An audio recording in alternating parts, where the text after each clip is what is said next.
Good evening, everyone, and welcome to the Toastmasters District 61 webinars. Tonight, the webinar is How to Write Your Own Introduction, featuring me, Craig Sr., Distinguished Toastmaster.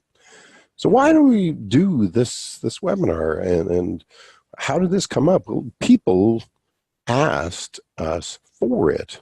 It seems that how to write an introduction wasn't completely clear. They spend perhaps too much effort doing it. And if they're a master of ceremonies, they're given introductions to speakers that don't really work.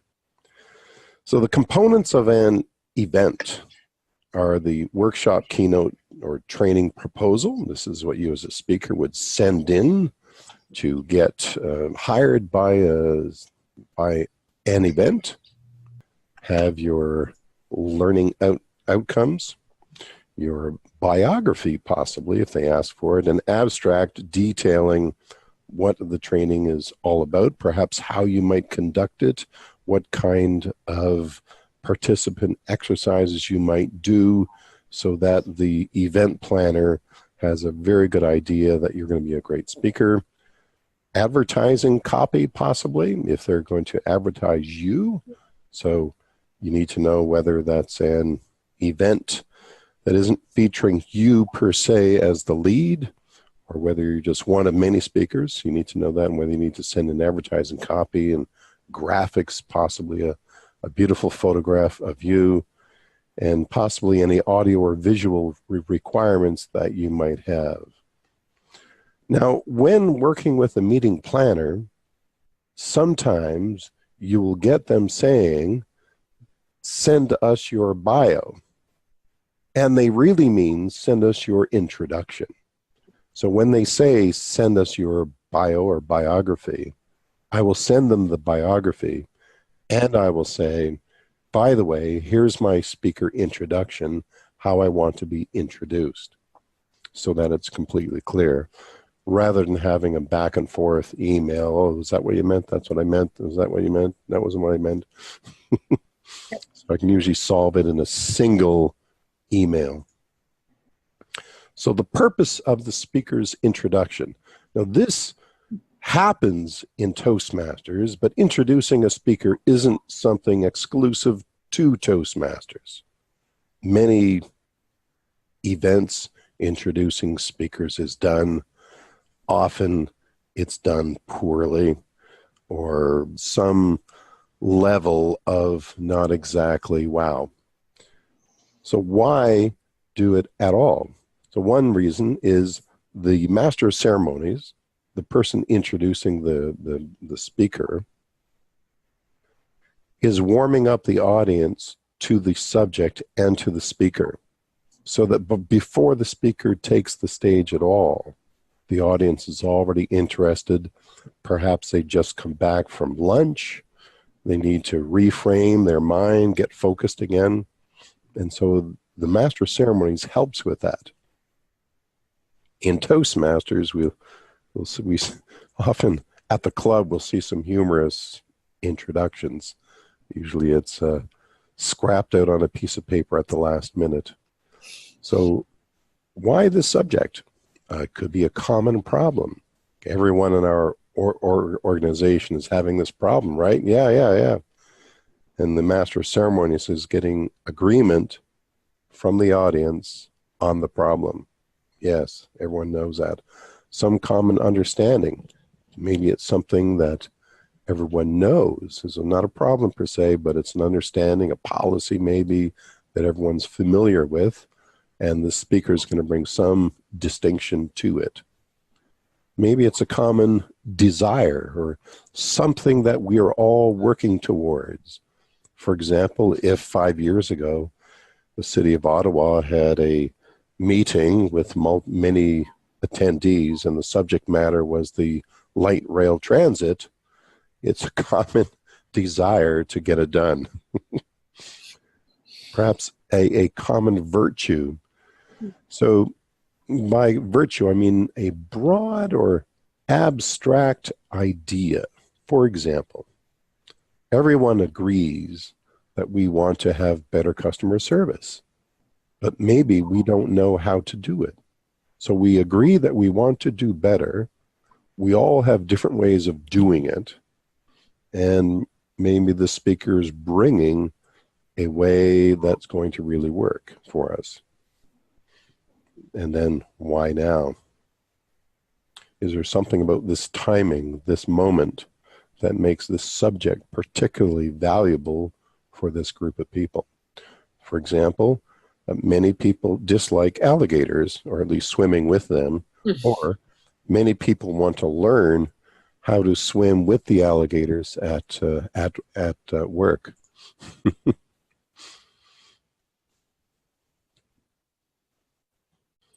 Why the speaker? Well, this speaker might have particular education.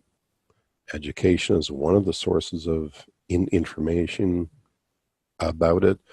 For example, perhaps the head of the Ottawa Heart Institute or something, if they were speaking at a conference, it might be useful for the people to know their formal training. Some people are influenced by education, like, ooh, that person's a doctor, ooh, they're a PhD, and so they might be interested in that. The speaker's experiences or something in particular they have done that makes them kind of interesting. For example, what's the guy's name who Elon Musk has had the experience of launching a car into space, and that's just really cool. So perhaps there's something like that, or someone has climbed into a volcano in Hawaii. That might be very interesting. Or an invention. For example, the inventor of the iPhone, when Steve Jobs was alive, just his notoriety from inventing the iPhone and Apple was enough for audiences. If the speaker has written a book, a lot of people, when they find out someone's written a book, they go, "Wow, that's wow, they're an author." You know, Donald Trump wrote The Art of the Deal through a ghostwriter, but never mind that. And sometimes I'll do this just for fun. If the person introducing me knows me, I'll ask them to add some sort of personal anecdote if they want, or nothing. It doesn't matter. I just do it for fun. And it's interesting, some of the things that come up. It'll often be something like, I met Craig 10 years ago at a workshop at a conference, that sort of thing. And that kind of makes it fun. So I'm just going to go through a few that I've done. I've, for the past 30 years or so, been a master of ceremonies at conferences across North America. Switching roles over to the master of ceremonies, often people will send me too much information. So I'll work with the meeting planner to send the speakers a sample of the speaker introduction so they can model it. They still send too many words. So this particular audience was highly technical.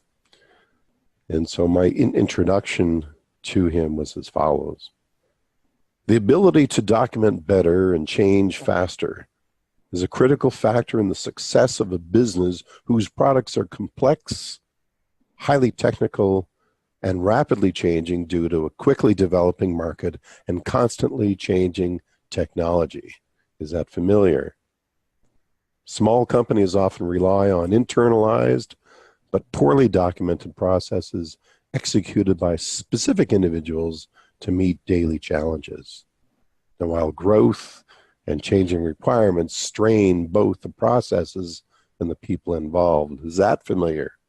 Mm-hmm.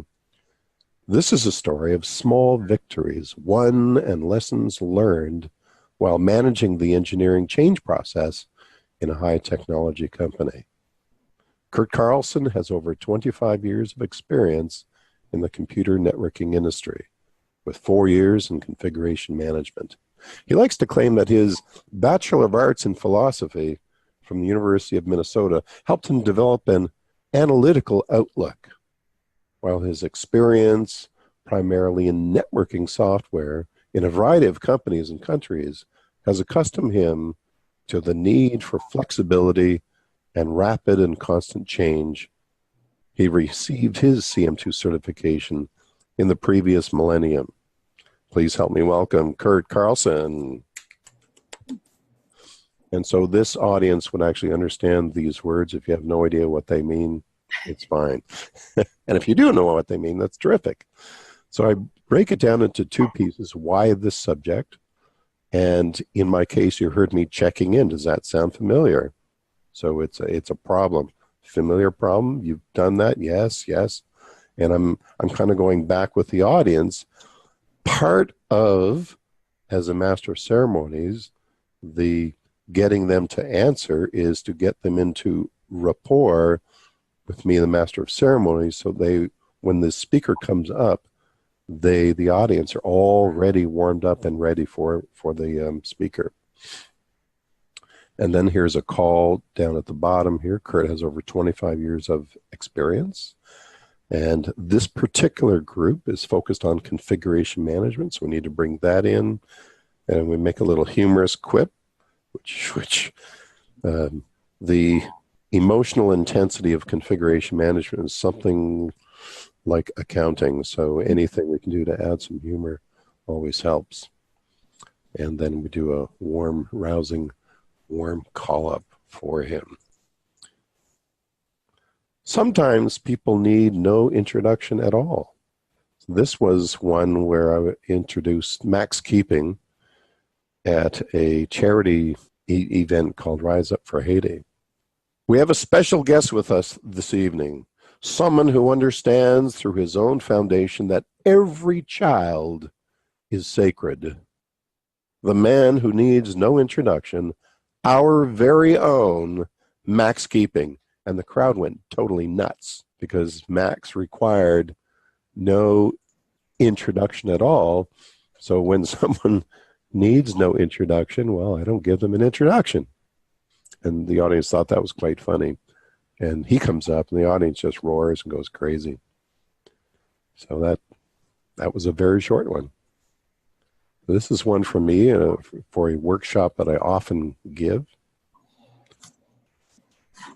Craig Sr. joined Toastmasters in 1994. Some people like that. And since then, he achieved Distinguished Toastmaster. Some people like that. 11 Competent Communicator Awards. That means something to people. And won 9 district speech contests. Ooh, okay. So he's done well in the speech contest and once placed third at the region, and then I turn it over into the subject. So this sequence is Craig first, and then the subject. Craig is like us, very busy. So he developed a method to rapidly transform speech idea into finished speech product while achieving good enough quality. So the whole point of my talk is, some people call it how to write a speech in 15 minutes. That's not actually accurate. My whole point is the speech is good enough. And we often in Toastmasters have a desire for perfection, which is unfair to ourselves.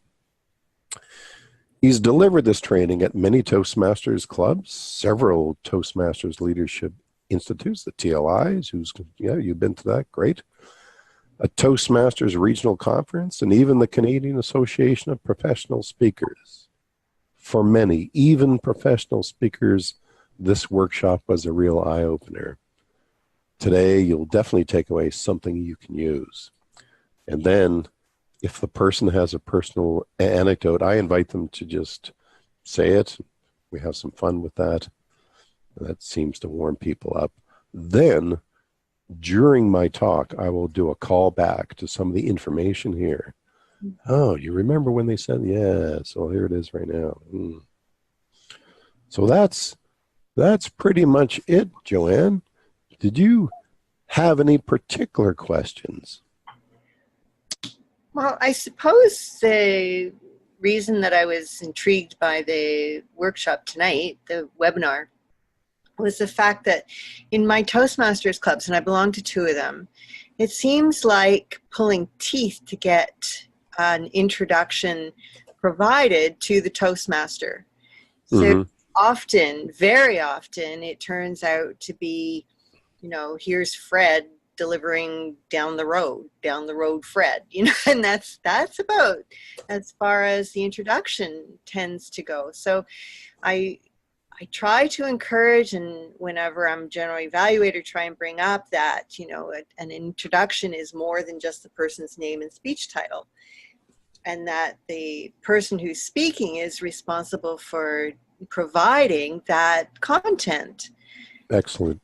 And, it still is really difficult to get people to do it. So I guess I was curious to know, some tips to help make it all right easier to do. Yep. Is the speech introduction about Toastmasters? So we're asking people to give their introduction to their Toastmasters speech, right? This speech would be delivered at a Toastmasters club, but Yep. it wouldn't necessarily have to be focused on their Toastmasters background. It could be, where did they come from that's relevant to what they're going to be delivering as part of their speech. What I mean is the rationale for giving the introduction, is that given to people? Oh, okay. And I'll kind of spell it out. Yeah. Toastmasters is experiential leadership training, right? Yes. So this isn't about your speech at Toastmasters. This is about you in the world giving speeches to meetings at your work, at conferences, wherever you might go. That's what this is about. Oh. So people don't get what it's about. They think it's about their little Toastmasters meeting. No, make it about their life. Is that helpful? Okay. Do they know how to write one? My experience has been often people will send a few words based on what they've heard other people do. So in our clubs, I've taken to sending them an instruction on how to write a speech introduction. Oh, okay. Yeah. So I actually have an article that goes with this presentation. Because no, I agree with you. I do not believe that they know how to, because even when there is an attempt, it comes back from an I perspective. Mm-hmm. So, I went to school and I'm saying, okay, now I need this as an introduction for you. My verbiage isn't going to be, I went to university. Mm-hmm. Mm-hmm. And what did I say? Send. Okay. Here's instructions on how to write an introduction. And feel free to borrow the information from this presentation. So usually when I write to somebody, and I've been involved in a lot of new club building in the district. Oh, right. And, when we're getting people to do their icebreaker speech in a brand new club, generally what I ask for is an introduction that's, 2 to 3 sentences. So short, sweet, and something about. Mm-hmm. Because it's their icebreaker. That's right. The icebreaker is a unique beast. Yeah.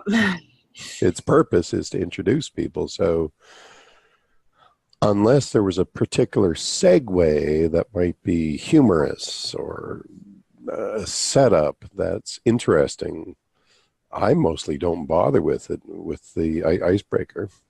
I just don't. The purpose of the speech is to introduce themselves to you. Here they are. Yeah. Or it could be 2 to 3 sentences on what brought them to the Toastmasters experience in light of some of the information that will follow in their icebreaker talk. Yeah. And a lot of these tend to be corporate clubs, so it could be even what's your experience with the company, Mm-hmm. your relationship to the rest of the people in the room. Mm-hmm. Bingo. Yeah. Because the Toastmasters group could be a source of networking for people. And it often is. Yeah, Yeah. that's excellent. Very good. I guess, for myself, I had a request to come to a club when I have been district director for District 60, Mm-hmm. and I was invited to attend a club to deliver a speech. And when I got to the venue, they had a big poster of me out at the front, and I was put up as the keynote speaker, and I'm like, holy crap, what's going on here? Wow. So I was I was kind of taken aback, and they did have my bio from the website, Yeah. printed up on a poster size with my picture, and it was, whoa, okay, this was far more intense than what I came prepared for. Mm-hmm. I don't know if I delivered for them what they were expecting or not, but we had we did go for they gave me about 20 minutes to speak in their club time, so it was a little awkward because I was not certain of what they were looking for. Right. Well, years ago, something happened to me, and you just piqued my memory on it. I was introducing at a charity event Dr. Rabbi Reuven Bulka, and I innocently asked him for his bio, of course, to use as the basis for his introduction. And he sends me his bio. It was something like 10,000 words. It was, Oh yeah. It was a little book. And I kind of sat back and I said, that's pretty impressive. And I also realized the difference in that moment between a bio and an introduction, and it stayed with me ever since. I did successfully cut it down. That would be a challenge. Yeah. Okay. All right. Very good. Excellent. Well, thank you very much. You're very welcome. Have a good night. Thank you. Bye-bye. Bye now.